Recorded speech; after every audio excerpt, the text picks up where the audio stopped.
talking about, you know, technically how to move properly, how to get in good position, how to get, you know, talk about balance, talk a little bit about strokes, okay? But now, you go into a match, you can't be thinking, okay, I gotta take my racket back, I gotta load up. You know, you gotta be, that's gotta be second nature. At some point, you work, and you focus on your stroke production, your footwork. When you get in a match, you can't be thinking too technical, okay? You gotta be thinking more tactical, okay? So let's talk about a couple of things that we need to be focused on as to how we can produce our best tennis and what we need to be looking for and what our opponent is doing.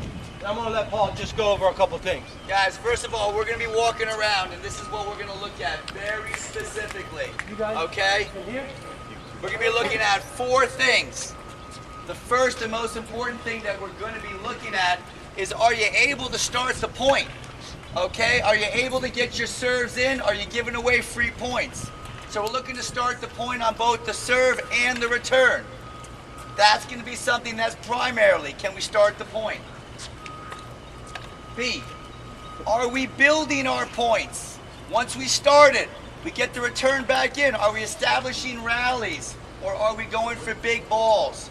Are we going for down the line shots too fast, or are we building a cross-court pattern and looking for a down the line aggressive play? That's number 2. Number 3 is really what separates better players from marginal players. Can you look for an opportunity to close out the point? Can you look for the opportunity to close out the point, or do you want to be sitting back there in 110-degree weather building your points? Not me. I want to close out that point as soon as I can. Maybe 3 rallies, I'm done. All right? I don't have the stamina. And lastly, after you've found your opportunity ball and you're able to angle or do whatever you think you need to do, can you fully execute and close out the shot? Can you close out the point? All right? Those are the 4 things we're going to be looking at.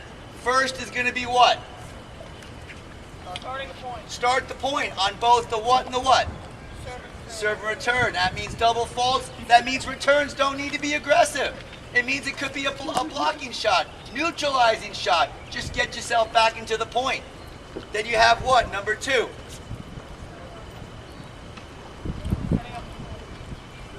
Building the point. Building the point, what? Down the line? Cross-court rally exchanges, building your point behind the baseline. Then you have 3, your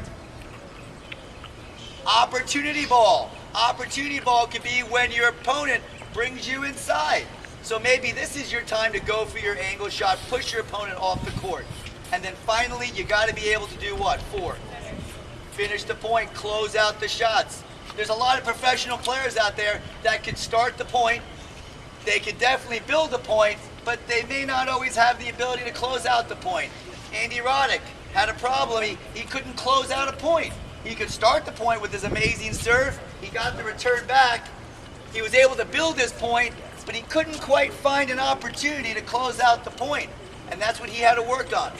So those are the 4 things we're going to look for you guys here to do, okay? All right. So group 1.